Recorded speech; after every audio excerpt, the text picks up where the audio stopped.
নমস্কার, আমি মৌমিতা। আমার কবিতা পাঠ চ্যানেলে আমার সকল শ্রোতা বন্ধু এবং দর্শক বন্ধুকে আন্তরিক শুভকামনা জানিয়ে আজকের গল্প পাঠ শুরু করছি। আজ আমি আপনাদেরকে পড়ে শোনাব সমরেশ মজুমদারের লেখা একটি খুব চমৎকার ছোট গল্প। গল্পের নাম আপনা মাংসে হরিণা বৈরী। শুনতে থাকুন আজকের গল্প আপনা মাংসে হরিণা বৈরী।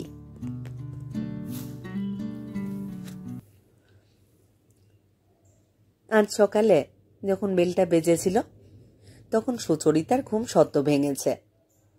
এই সময় অনেকেই আসে, দুধওয়ালা, কাগজওয়ালা, কিন্তু এত জোরে ওরা বেল বাজায় না। আজকাল শব্দের বাড়াবাড়ি খুব খারাপ লাগে তার। বিছানা থেকে নামার আগে দরজায় যমুনা। সুচরিতাকে বসে থাকতে দেখে হাউমাউ করে কেঁদে উঠল। সেই চিৎকার জড়ানো কান্না থেকে আবিষ্কার করা গেল ওর ভাই এসেছে মায়ের মৃত্যু সংবাদ নিয়ে। ওকে এখনই চলে যেতে হবে। কিছু টাকা, জামা কাপড় ব্যাগে পুরে যখন যমুনা ভাইয়ের সঙ্গে বেরিয়ে গেল তখনও পাশের বেডরুমের দরজা ভেজানো। এই যে একটা মেয়ে মায়ের শোকে চেঁচিয়ে কাঁদল, তাতেও মানুষটার ঘুম ভাঙেনি। এই কথা বিশ্বাস করেন না সুচরিতা। ভেঙেছে, কিন্তু খাপটি মেরে পড়ে আছে। বেরিয়ে এলে যদি সমস্যায় জড়িয়ে পড়তে হয়, সেই ভয়ে দেখা যাচ্ছে না। 42 বছর ধরে লোকটাকে দেখে আসছেন। যত দিন যাচ্ছে তত নিজের চারপাশে খোলস বানাচ্ছে। বাথরুম থেকে বেরিয়ে কিচেনে ঢুকলেন সুচরিতা। এই কাজটা যমুনাই করত। চায়ের জল গরম করতে করতেই মাথাটাই গরম হয়ে গেল তার। সারা দিন ধরে এই বাড়িতে কত কাজ, ঘর পরিষ্কার, ব্রেকফাস্ট বানানো, দুপুরের খাবার, বিকেলের চা, রাতের খাবার, বাজার করা, বাসন ধোয়া। থাকতে হলে এইসব কাজ ঘাড়ের উপরে চেপে বসবে। যমুনা আছে বছর 10 7 দিনের ছুটি নেয় পুজোর ঠিক আগে। প্ল্যান করে যায় বলে বদলি একজনকে দিতে পারে। সে যে বাড়িতে কাজ করে সেখান থেকে বাৎসরিক ছুটি নিয়ে এসে উপরই রোজগার করে। এখন তাকে মরে গেলেও পাওয়া যাবে না। চা বানালেন সুচরিতা। কিছুটা লিকার পটে রেখে নিজেটা নিয়ে টেবিলে গিয়ে বসলেন। কি করা যায় মনে পড়ল। কেবলে বিজ্ঞাপন দেখে ফোন নাম্বারটা টুকে রেখেছিলেন। ফোন করলেই বাড়িতে খাবার দিয়ে যায়। একটা সমস্যার সমাধান হয়ে যাবে। যমুনাকে ওই সময়ও তিনি বলেছেন যত তাড়াতাড়ি পারে চলে আসতে, কিন্তু এই তাড়াতাড়িটা যে কতদিনে হবে তা ঈশ্বরই জানেন। হঠাৎই কিরকম অসহায় মনে হলো নিজেকে। ঘড়ি দেখলেন, এখনো সন্তুদের শুয়ে পড়বার সময় হয়নি। রিসিভারটা তুলে বোতাম টিপলেন তিনি। সুতোপার গলা পাওয়া গেল। হ্যালো, কেমন আছো তোমরা? সুচরিতা জিজ্ঞাসা করলেন। ও মামাই, ভালো আছি। তোমার খবর কি? কালই তো ফোন করেছিলে না? সুতোপার গলায় বিস্ময়। হ্যাঁ, সন্তু নেই। সুচরিতা বিরক্ত হলো। এইবারে ছেলের গলা পেলেন তিনি। হ্যালো, বলো মা, কি ব্যাপার? এমনি, এমন কিছু নয়। যমুনার মা মরে গেছে, ও দেশে চলে গেল। তাই? কাউকে বদলি দিয়ে গেছে? কি করে দেবে? খবর পাওয়া মাত্র চলে গেল। আশ্চর্য, তুমি ছাড়লে কেন? কোনো দায়িত্ববোধ নেই? ওপাশ থেকে সুতোপা বোধহয় জিজ্ঞাসা করল। সন্তু তাকে জানালো। সুতোপা আবার কিছু বলতেই সন্তু হাসল। সুতোপা বলছে, আমাদের তো এত বড় বাংলো, কোনো ঝিচাকর নেই। এটা আমাদের কাছে কোনো প্রবলেমই নয়। যাকে কদিন ম্যানেজ করে নাও। আর কিছু না, রাখছি। রিসিভারটা রেখে দেওয়ার পর মনে হলো খুব বোকামি করা হলো। অত দূর থেকে, এছাড়া আর কি বলতে পারে ওরা? হ্যাঁ, একবার ও দেশে গিয়ে দেখে এসেছিলেন। কাজের লোক ছাড়া কিভাবে ওরা ওদের সংসার করে? সব তো হাতের সামনে। তাছাড়া সুতপা একা তো কিছুই করে না, সন্ধুও সমানে কাটে। সন্ধুকে রাঁধতেও দেখেছেন তিনি। লনের ঘাস ছাঁটা থেকে কার্পেট ক্লিনিং ওই করে। বড় বড় কথা। বিয়ের পর সুচরিতাকেও সবই তো করতে হয়েছিল। এখানে নয়, মহরমপুরে। একান্নবর্তী পরিবার, 4 ভাইয়ের বউ, কাকার ফ্যামিলি, সব এক বাড়িতে। সেখানে ওদের রান্না করতে হতো, ঘর মুছতে হতো। বাসন ধোয়ার জন্য অবশ্য লোক ছিল, কিন্তু এত লোকের রান্না কাঠের আগুনে করা যে কি ভয়ঙ্কর ব্যাপার তা সুতোপাড়া কোনো দিনই বুঝতে পারবে না। 3 মাসেই সুচরিতার চেহারায় কালি পড়ে গিয়েছিল। সুস্নাতর বাবা কাজের লোকের হাতে রান্না খাবেন না। ওই রকম বুর্জোয়ার শখ মেটাতে 4 বউকেই পালা করে রাঁধতে হতো। চা শেষ করলেন যখন সুচরিতা, তখন পাশের বেডরুমের দরজা খুলল। পাজামা পাঞ্জাবি পরে সুস্নাত টেবিলের উল্টো দিকে এসে বসলেন। কাগজ দেয়নি? যমুনা, তোমাকে খবরটা জানানো দরকার। যমুনা দেশে গিয়েছে, ওর মা মারা গেছে। যার চলে। কবে আসবে জানি না। ওর কান্না নিশ্চয়ই তোমার কানে গিয়েছিল। ওর কান্না বলে বুঝিনি। ঘুমের করে ভেবেছিলাম বাংলা সিরিয়াল হচ্ছে। আপাতত আমিই চা করেছি, পটে আছে, কিচেন থেকে নিয়ে নাও। ইচ্ছে করেই বললেন সুচরিতা। 7 সকালে বাংলা সিরিয়ালের কান্না শুনছে? কোনোদিন ওই সময় সিরিয়াল হয়? সুচরিতার মনে পড়ল না ও কখনো নিজে চা বানিয়ে খেয়েছে কিনা, কিন্তু এখন বেশ চলে গেল কিচেনে। খানিক বাদে চার বিস্কুট নিয়ে ফিরতেই মেল বাজল। সুচরিতা দরজা খুললেন। একসঙ্গে কাগজওয়ালা এবং দুধওয়ালা। এ বাড়িতে 2টো কাগজ রাখা হয়। একটা টেবিলে রেখে সুচরিতা ইচ্ছে করে আর একটা নিয়ে বসলেন। অন্যদিন সুস্নাত এখানে একা বসে 2 কাপ চা নিয়ে খবরের কাগজ পড়ে। অন্যদিনের থেকে আজকের পার্থক্যটা ওকে দেখে বোঝা যাচ্ছে না। সুস্নাতর এখন 70, চুল পেকেছে, দাঁতও পড়েছে কয়েকটা, কিন্তু বার্ধক্য ওকে তেমনভাবে দখল করতে পারেনি। কাজকর্ম শেষ করেছে অনেকদিন, এখন বই নিয়েই পড়ে থাকে। বিকেল হলেই সেজেগুজে বের হয়, ক্লাবে যায়। সেখানে নিয়ম করে মদ্যপান করে 9টার মধ্যে বাড়ি ফিরে আসে। সারা দিন মুখ বন্ধ করে থেকে ওখানে গিয়ে বোধহয় রাজহাউজির মারে। বছর 5 আগেও সুচরিতার ফিগার প্রায় ঠিকঠাক ছিল। 60 বছর বয়সে যতটা ঠিক থাকা সম্ভব। খবরের কাগজে মন দেওয়া সম্ভব হলো না সুচরিতার। তিনি কাগজ নিয়ে তার ঘরে চলে গেলেন। সঙ্গে সঙ্গে মুখ তুললেন সুস্নাত। হয়ে গেল, আজ থেকে যমুনা না ফেরা পর্যন্ত এই বাড়ি আর শ্মশানের মধ্যে কোনো পার্থক্য নেই। খবরের কাগজে মন দেওয়ার চেষ্টা করলেন তিনি। সেই যৌবনের মাঝামাঝি থেকে তার সিদ্ধান্ত, সমস্যা এলে মুখ চিতিয়ে মোকাবিলা করার নেহাতি বোকামি। এ অনেকটা সমুদ্রে নেমে স্নান করবার মতো। বিশাল ঢেউ গড়িয়ে গড়িয়ে আসছে। সোজা দাঁড়িয়ে থাকতে চাইলে ঢেউ শরীরটাকে তুলে নিয়ে বালিতে এমন আছাড় মারবে যে হাড় না ভাঙলেও ছড়ে যাবে শরীরের নানান অংশ। এক্ষেত্রে বুদ্ধিমানরা হয় লাফিয়ে ঢেউয়ের উপর উঠে যায়, নয় ডুবে গিয়ে ওটাকে মাথার উপর দিয়ে চলে যেতে দেয়। এইসব তাৎক্ষণিক সমস্যাগুলো ঢেউয়ের মতো চলে গেলে নির্বিষ জলের মতো ফিরে যায়। সুস্নাত নিজের ঘরে চলে এলেন, আর তখনই টেলিফোনটা বাজল। মূল রিসিভারটা ডাইনিং টেবিলের পাশে থাকলেও 2টো বেডরুমে তার এক্সটেনশন রয়েছে। সুস্নাত রিসিভার তুললেন। হ্যালো, সুস্নাত বলছি। বাবা, কি হয়েছে? কি যমুনা কেন চলে গিয়েছে? নিপার গলা। হকচকিয়ে গেলেন সুস্নাত। তুই কি করে খবর পেলি? এইমাত্র দাদা ফোন করেছিল। তোর দাদা লং আইল্যান্ডে বসে কি করে জানতে পারলো? ওহ, তুমি বড্ড প্রশ্ন করো বাবা। মা ফোন করেছিল দাদাকে, তুমি জানো না? ও, আমাকে না জানালে জানবো কি করে? তোমরা এই কদিন কোনো হোটেলে গিয়ে থাকো না। কলকাতায় না থাকতে চাও, দীঘা বা দার্জিলিংয়ে চলে যাও। দয়া করে বলো না কিন্তু বাবা তোমার টাকা নেই।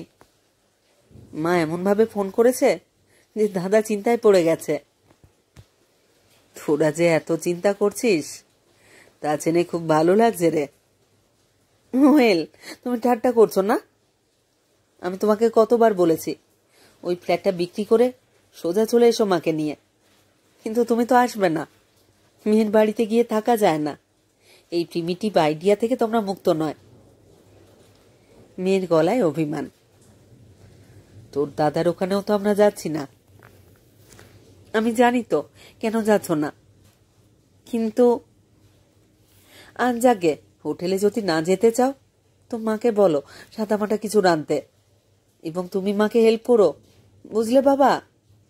ট্রাই টু রিয়েলাইজ মা ছাড়া তোমার পাশে এখন কেউ নেই। আমি এত দূরে চলে এসেছি যে চেষ্টা করলেই তোমার সাহায্যে লাগতে পারবো না বাবা। নিপা টেলিফোনটা রেখে দেওয়ার পর সোসনাতর মনে হলো মেয়েটা খুব সত্যি কথা বলল। ও অনেক দূরে চলে গিয়েছে। কলকাতা থেকে অস্ট্রেলিয়া তো অনেকই দূর। যমুনা এই ফ্ল্যাট থেকে চলে গিয়েছে ঘন্টাখানেক আগে, নাকি আরেকটু বেশি। কিন্তু তার মধ্যেই নিউ ইয়র্কে খবরটা পৌঁছে গিয়েছে। নিউ ইয়র্ক জানিয়েছে অস্ট্রেলিয়াকে। কলকাতার কোনো খবরে সমস্যার গন্ধ পেলেই ভাই ও বোনকে সেটা জানিয়ে দেয়। সুস্না তো মেয়েকে কোনো কড়া কথা বলতে চাইলেও পারেন না। এই মেয়েটার উপর তার দুর্বলতার কথা সবাই জানে। ভালো ছাত্রী ছিল, ওর দাদা পরিশ্রমী বলে ভালো ফল করেছিল, কিন্তু ওর মতো মেধাবী ছিল না। অনেকগুলো ডিগ্রি পেয়ে সহপাঠীকে বিয়ে করে অস্ট্রেলিয়ায় চলে গেল। সিডনিতে ভালোই আছে ওরা, আর কিছু নয়। একেবারে সমবয়সীকে বিয়ে করবার ব্যাপারে অস্বস্তি ছিল সুস্নাতর। মেয়ে জানতে পেরে অভয় দিয়েছিল। তুমি বুঝছো না বাবা, বেশি বড় হলে ও আমার কথা শুনতো না, এখন শুনবে। আমাদের সম্পর্কটা দেখো, ভালোই থাকবে। মেয়ে অস্ট্রেলিয়ায়, ছেলে আমেরিকায়। অনেক কাল ছেলে মায়ের ছেলে হয়েছিল, এখন বউয়ের স্বামী। তবু ভদ্রমহিলার হুঁশ হয় না। যে কোনো সমস্যায় পড়তেই তড়ি ঘড়ি ছেলেকে ফোন করেন, যেন সঙ্গে সঙ্গে সমস্যার সমাধান হয়ে যাবে। রাবিশ। মেয়ের কথাটা কানে বাজছে। ট্রাই টু রিয়েলাইজ বাবা, মা ছাড়া তোমার পাশে এখন কেউ নেই। এই পৃথিবীতে চোখের সামনে যে এলো সেই এখন উপদেশ দিচ্ছে। কেন নেই? তুই নেই কেন? তোর দাদা নেই কেন? তোর কাকা পিসিরা নেই কেন? কথাটা মনে আসতেই খেয়াল হলো নিপা ওর পিসিদের দুজনকেই কখনো দেখেনি। ওর জন্মাবার আগেই তাদের বিয়ে হয়ে গিয়েছিল। কলকাতা থেকে ডিগ্রি এবং প্রেম নিয়ে বহরমপুরে ফিরে গিয়েছিলেন যুবক সুস্নাত চাকরি করতে। ওদের পিতৃদেব চেয়েছিলেন 4 ছেলে বাড়িতে থেকেই কাজকর্ম করুক, সবাই একত্রিত থাক। সুস্নাতর প্রেমের প্রসঙ্গ জানাজানি হওয়ার পর মায়ের উদ্যোগে বিয়েটা হয়েছিল। কলকাতার মেয়ে সুচরিতা বউ হয়ে গিয়েছিল বহরমপুরে। তারপরে কি যে যন্ত্রণা! যে মেয়ে চিরকাল বাপ মায়ের একমাত্র সন্তান হিসেবে কারোর সঙ্গে ভাগাভাগি করে থাকেনি, চাইলে যে সব পেয়েছে, তার পক্ষে একান্নবর্তী পরিবারে মানিয়ে নেওয়ার চেষ্টা একসময় করুণ চেহারা নিল। রাত্রে বিছানায় এসে কান্নাকাটি প্রায় নিত্যকার ঘটনা হয়ে গেল। ননদরা কে কিরকম খোঁটা দিয়েছে, সিনেমায় যেতে চাইলে কেন দুজনে আলাদা যেতে পারবে না? কাঠের আগুনে রান্না করা যার অভ্যেস নেই, কেন তাকে সপ্তাহে 4 রাত রান্নাঘরে ঢুকতে হবে? এই ধরনের নানান অনুযোগে সুস্নাত ক্লান্ত হয়ে যাচ্ছিলেন। এই সময় হঠাৎ শ্বশুরমশাইয়ের আগমন। মেয়েকে দেখে যেন তার খুব কষ্ট হলো। মেয়ের শোক উতলে উঠল। কদিনের জন্যে মেয়েকে নিয়ে গেলেন কলকাতায়।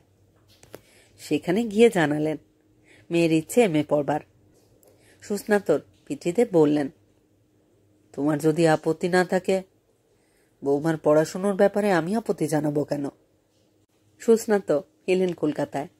বুঝলেন, পড়াশোনাটা নিহাতি বাহানা। বহরমপুরের জীবনে ফিরে যেতে প্রবল আপত্তি সুচরিতার।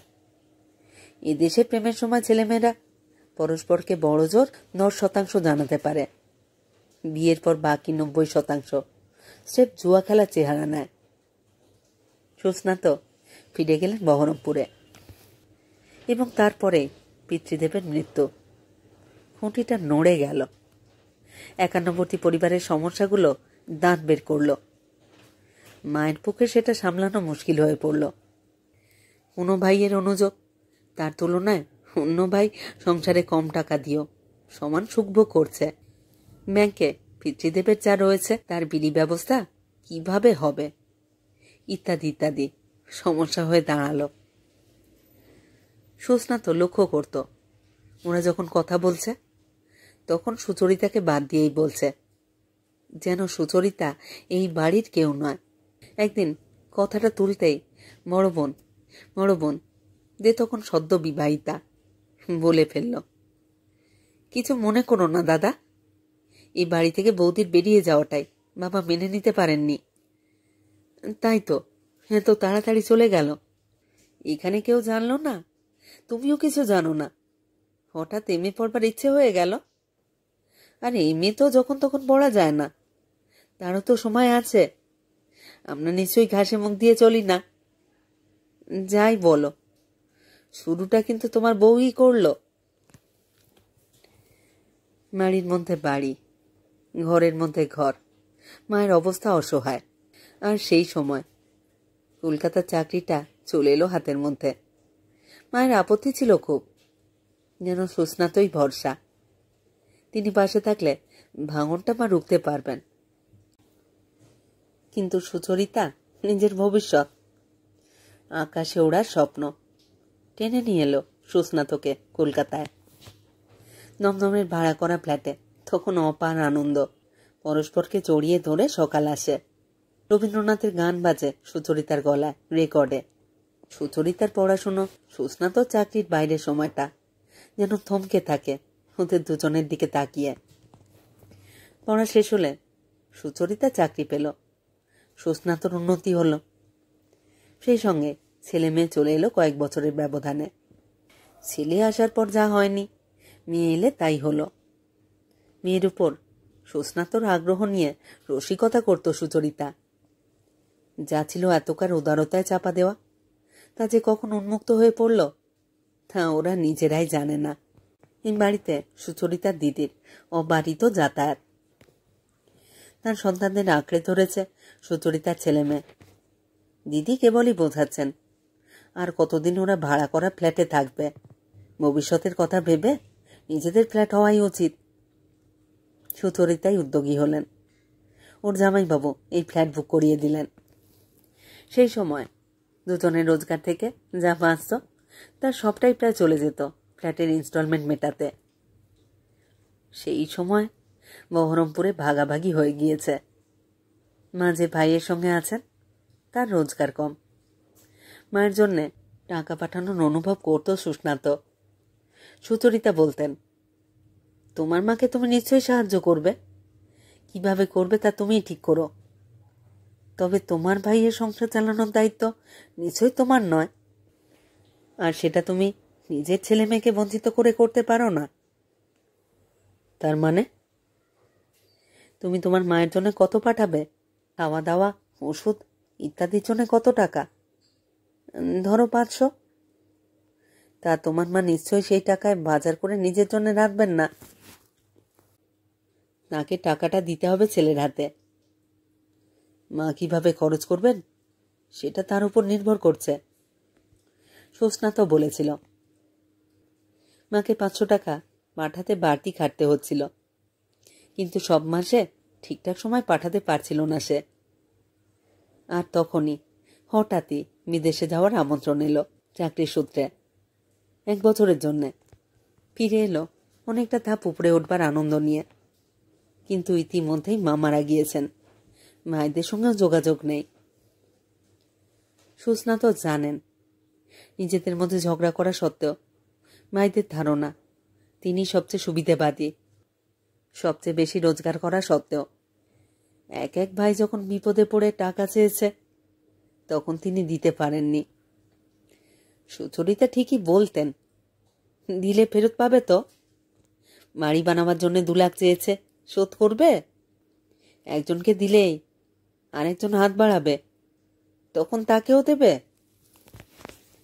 যুক্তিযুক্ত কথা, কিন্তু ভেতরে ভেতরে একটা তীর তীরে যন্ত্রণা রয়েই গেল।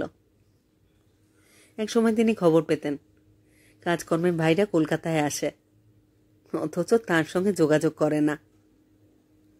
বহরমপুরের এক বন্ধুর সঙ্গে দেখা হয়েছিল, তার মুখে শুনলেন সেজ ভাইয়ের ছেলে যাদবপুরে পড়ছে, অথচ তিনি জানেন না। ইচ্ছে হয়েছিল ছেলেটাকে দেখে আসবার, কিন্তু ওরা যখন নিজেরাই দূরত্ব রাখছে তখন তিনি কেন উদ্যোগী হবেন? আর এইসব করতে করতে আবিষ্কার করলেন ছেলে এবং মেয়ে মাসুতো ভাই বোনকে চেনে, জানে, নিজের মনে করে, কিন্তু বাবার তরফের কাউকেই জানে না এবং জানবার আগ্রহ নেই। শ্বশুর বাড়ির সঙ্গে ঘনিষ্ঠতা কোনোদিন সুস্নাতর ছিল না। এ নিয়ে সুচরিতার খুব অনুযোগ ছিল, শেষ পর্যন্ত মেনে নিয়েছিলেন তিনি। এই সময় শ্বশুর মারা গেলেন, শাশুড়ি একা। সুচরিতার দিদির ছেলে মেয়ে বড় হয়ে গেছে, প্রায় ঝাড়া হাত পা। অতএব তিনি গেলেন মায়ের সঙ্গে থাকতে। ভাইরা ভাইয়ের পৈতৃক বাড়ি, 2 ভাইয়ের অবস্থা আলাদা, কোনো সমস্যা নেই, কিন্তু 2 জন মহিলা একা থাকবেন কি করে? তাই ছেলে গেল দিদিমার বাড়িতে। সুস্না তো টের পেলেন, তখন থেকেই 2 বোনের সম্পর্কে চিড় ধরেছে, অথচ প্রকাশ্যে কেউ কাউকে সেটা জানাচ্ছে না।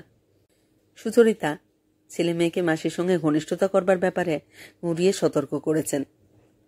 একবার নিজেই চলে গেলেন ছেলেকে নিয়ে মায়ের সঙ্গে থাকবেন বলে। মেয়ে গেল না, ফিরে এলেন 2 দিন বাদে। কারণটা জানালেন না। মেয়ে জানালো মা খুব রেগে গেছে। যেহেতু সুচরিতা জানাননি, তাই সুস্না তো জানতে চাইলেন না। কখন কেমন করে যে 2টো কম্পার্টমেন্ট তৈরি হয়ে গিয়েছে, কেউ কারোর ব্যাপারে নাক গলান না। প্রথমে ছেলে পড়তে গেল আমেরিকায়, ফুল স্কলারশিপ পেয়ে। কথা হলো পড়াশুনো শেষ করেই ফিরে আসবে। কথা হয়েছিল মায়ের সঙ্গে। সুস্না তো জানতেন ছেলে ফিরবে না। সেটা জানাতে সুচরিতা রেগে গেলেন, জানালেন সুস্না তো কখনোই ছেলেকে পছন্দ করে না। ছেলে পড়া শেষ করে চাকরি নিল সেখানে, বছরে একবার আসতে লাগলো। সুচরিতা তাকে বিয়ের কথা বলতে রাজি হয়ে গেল। সুতপাকে পছন্দ করল সুচরিতা। সুস্না তো কোনো মন্তব্য করেননি। বিয়ের পর ওর মাকে নিয়ে ওরা চলে গেল। চাকরির দোহাই দিয়ে ফিরে এলেন সুচরিতা। সেই শেষ, আর যাওয়া হয়নি। মেয়ের বিয়ের সময় সুচরিতা যেন সবকিছু মেনে নিচ্ছিলেন, যেন সুস্নাতকে জব্দ করবার জন্যই ওই মেনে নেওয়া। বিয়ের পর যখন অস্ট্রেলিয়ায় চলে গেল ওরা, আর তার কিছু পরে শ্বশুর শাশুড়িকে নিয়ে গেল, তখন থেকে সুচরিতার কাছে মেয়ে বাতিল হয়ে গেল যেন। নিপাতার দেওরকে ওখানে নিয়ে গিয়েছে শুনে বলেছিলেন বাপের মতোই কাণ্ডজ্ঞান নেই। সুস্না তো লক্ষ্য করেন মানুষ সারা জীবন ধরে একটার পর একটা সম্পর্ক স্বার্থের কারণে ছিঁড়ে ফেলে। প্রথমে স্বামী স্ত্রীর স্বার্থ, বাকি পৃথিবী আলাদা। তারপরে স্বামী স্ত্রী সন্তানের স্বার্থ, তারপর নিজের এবং সন্তানের স্বার্থ, তারপর সন্তান আলাদা, স্বামী আলাদা, শুধু নিজের স্বার্থ। পিতৃদেব বেঁচে থাকতে সুস্না তো যা ভাবতে পারতেন না, তিনি মরে যাওয়ার পরে তা পেরেছেন অনায়াসে। মা চলে যাওয়ার পর আরো সহজ হলো। ছেলে মেয়ে বড় হয়ে যাওয়ার পর যে যার নিজের জগৎ তৈরি করে নিয়েছে এবং তাদের জন্য চিন্তা করার দায় ঘুচল। আর সুচরিতা বিয়ের বছর 10 মধ্যেই মনে হয়েছিল যে নারীকে তিনি আবাল্য কল্পনা করে এসেছিলেন সেই নারী সুচরিতা নয়। ঝগড়াঝাঁটি করবার মতো নিম্ন রুচি তার নেই, আলাদা হয়ে যাবার মতো মনের জোরও নেই। সেই জোর তৈরি হয়নি সন্তানদের জন্যেই। এখন 10টা বাজে। সুস্নাত ঘর থেকে বের হলেন। পাশের বেডরুমের দরজায় গিয়ে নিচু গলায় বললেন, শুনছ? সুচরিতার গলা পাওয়া গেল। কি ব্যাপার? ভেতরে আসতে পারি? আসছি। সুচরিতা নিজেই বাইরে এলেন। সুস্নাত বললেন, নিপা ফোন করেছিল। ওকে ওর দাদা জানিয়েছে যে যমুনা চলে গেছে। জেনে সে কি উপদেশ দিল? উপদেশ বলছো কেন? নয়তো কি, তিনি অস্ট্রেলিয়ায় বসে শাশুড়ি দেওরকে নিয়ে সংসার করতে করতে কি আর করতে পারেন? সুচরিতার কথায় ছুরির ধার। সেটা তো সন্তুও করতে পারে না। কেন পারে না? কেন? সুতপা উপদেশ দিয়েছে তাকে অনুসরণ করতে। আমেরিকায় ওরা নিজেরাই সব করে। কি কেমন আমার সব জানা হয়ে গেছে। সুচরিতার কথা শুনে অনেক দিন বাদে সুস্নাতর খুব ভালো লাগলো। সে বলল, নিপা বলছিল যমুনা যতদিন না ফিরছে ততদিন কোথাও গিয়ে হোটেলে থাকতে। ইনফ্যাক্ট অনেকদিন বাইরেও যাওয়া তো হয়নি। বেশ তো, যাও। তুমি এখানে না থাকলে আমার কোনো প্রবলেম হবে না তা জানি। ধন্যবাদ। নিপা বলছিল আমি যদি তোমাকে হেল্প করি। তুমি হেল্প করবে? কোনোদিন খাওয়ার পরে প্লেট ধুয়েছ? হেল্প করতে গেলে 3 গুণ সমস্যা তৈরি হবে। তার চেয়ে কোথাও ঘুরে এসো। তুমিও যেতে পারো। হোটেলে থাকলে কোনো পরিশ্রম হবে না। অসম্ভব। এই বাড়িতে আছি ঠিক আছে, অভ্যস্ত হয়ে গেছি। হোটেলে গিয়ে এক ঘরে থেকে মুখ বন্ধ করে বসে থাকতে পারবো না। তুমি তো জানোই, কথা বললেই আজকাল ঝামেলা হয়। কি দরকার প্রেশার বাড়াবার? বেশ, তাহলে তুমি কোথাও ঘুরে এসো। আমি এখানে হোটেলে খেয়ে নেব। আমার কোনো সমস্যা হবে না। সেটা মন্দ নয়, যাওয়া যেতে পারে। দীঘায় যেতে কতক্ষণ লাগে? ঘন্টা 5 বড় জোর। দুপুরে বাস আছে। সুচরিতা খুশি হলেন। বললেন, অনেকদিন সমুদ্র দেখা হয়নি। সুস্নাত নিজের ঘরে ফিরে এলেন। হঠাৎ তার মনে হলো সুচরিতা নয়, তারই উচিত ছিল দীঘায় যাওয়া। এতগুলো বছরে সুচরিতা কখনো একা কোথাও যায়নি। দীঘাতে তারা গিয়েছিলেন ছেলে হওয়ার পরের বছরে। এখন নিশ্চয়ই কোথাও মিল পাওয়া যাবে না। সেখানে গিয়ে হোটেল খুঁজে বের করে থাকার মধ্যে একটু অনিশ্চয়তা আছে। তাছাড়া অনেক হোটেলে মেয়েদের একলা জায়গা দেওয়া হয় না। অবশ্য সুচরিতাকে এখন ঠিক মেয়েও বলা যায় না। আবার নিজে যে যাবেন সে ব্যাপারেও অস্বস্তি আছে সুস্নাতর। ধর্মতলায় গিয়ে বাস ধরতে হবে, অত দূর যাওয়া, হোটেলে থাকা, কিরকম পরিশ্রমের ব্যাপার বলে মনে হলো। এদিকে আসবে? সুচরিতার গলা শুনে তাড়াতাড়ি বেরিয়ে এলেন সুস্নাত। শোনো না, আমি একটা লাঞ্চ মতো বানাচ্ছি। তোমাকে আর দুপুরে খেতে বেরোতে হবে না।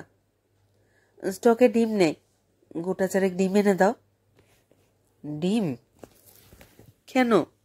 মেয়ে তো উপদেশ দিয়েছে, শোনোনি? অতএব সুস্নাত বেরোলেন। শেষ কবে বাজারে গিয়েছিলেন মনে পড়ে না। অবশ্য ডিম কিনতে বাজারে যেতে হবে না, রাস্তার উল্টো দিকে মুদির দোকান রয়েছে। 4টে ডিমের দাম কত? হাঁস না মুরগি? ছেলেটা জিজ্ঞাসা করল। সর্বনাশ, ফাঁপড়ে পড়লেন সুস্নাত। এই সময় হাসির আওয়াজ কানে এলো। সুস্নাত দেখলেন মিসেস বাগরাশি এসে পাশে দাঁড়িয়েছেন। আজ কি দেখছি, আপনি ডিম কিনছেন?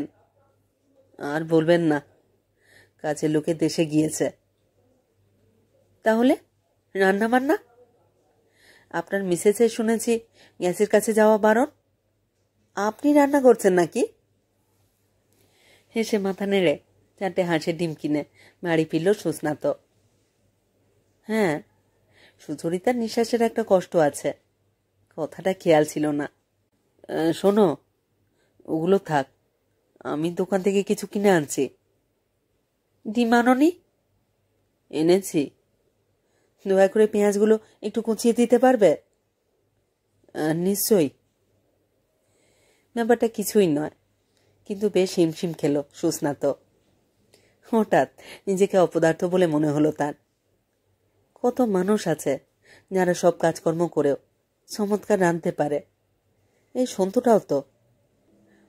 শুনেছেন নিপার বর নাকি 10-12 জনের ডিনার একাই বানিয়ে ফেলে, আর তিনি পেঁয়াজ কাটতে গিয়ে চোখের জল ফেলছেন।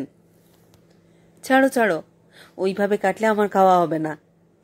তুমি দয়া করে একটা কাজ করো, ফোন করে জেনে নাও সিট রিজার্ভ করা যাবে কিনা, কখন বাস কোত্থেকে ছাড়বে, আর দীঘার হোটেল বুক করা যাবে কিনা। তৎক্ষণাৎ ছুড়ে আসছিল সুস্নাত। সুচরিতা বলল, ভেবো না, তোমার ফেভার নিচ্ছি। পেঁয়াজ না কেটে ওই কাজটা তুমি করছো। আধ ঘন্টা বাদে সুস্নাত জানালো, টেলিফোনে টিকিট বুক করা যায় না। মাছ ছাড়বে 12, 12:30 এবং 1টায় মনুমেন্টের কাছ থেকে। দীঘায় এখন টুরিস্টদের ভিড় নেই, সব হোটেলই খালি যাচ্ছে। শুনে খুশি হলো সুচরিতা। 12টা? এখনো দেরি আছে, ট্যাক্সি নিয়ে চলে যাব। একটাই ব্যাগ নিচ্ছি। সুতপা সেবার একটা সুইমিং কস্টিউম দিতে চেয়েছিল, নিয়ে নিলে আচ্ছা করে সমুদ্র স্নান করা যেত। গিয়ে ফোন করে হোটেলের নাম্বার দিয়ে দেব, যমুনা এলে জানিয়ে দিও। সমুদ্রের জলে শুনেছি স্কিন অ্যালার্জি হয়। তোমার তো সব কিছুতেই অ্যালার্জি, আমাতেও। এই সময় টেলিফোন বাজল। সুচরিতা গিয়ে ফোনটা ধরল। হ্যালো, কে?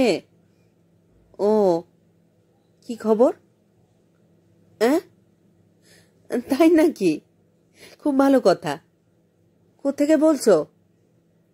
শিয়ালদা স্টেশন? হ্যাঁ হ্যাঁ, তোমার দাদা আছে। ফোনে কি কথা বলবে? চলে এসো না সোজা। আরে এসো, ঠিকানাটা জানো তো? বেশ তো, আমি অবশ্য বাইরে যাচ্ছি, তোমার দাদা তো রইল। অবাক হয়ে তাকিয়েছিল সুস্নাত। সুচরিতা বলল, তোমার আর কোনো চিন্তা নেই, হোটেলে খেতে হবে না, এই ফ্ল্যাটে বসেই মায়ের রান্না খেতে পারবে। মায়ের রান্না? কেন, তোমার ছোট বোন মায়ের কাছে রান্না শেখেনি? সে কি, হিতি ফোন করেছিল হঠাৎ? মেয়ের বিয়ের সম্বন্ধ হয়েছে, হোটেলে উঠবে। দাদা শহরে থাকতে হোটেলে কেন? পাত্রপক্ষ কি ভাববে? তাই বলে দিলাম চলে আসতে। তুমি তুমি বলে দিলে? সুস্নাত অবাক তখনও।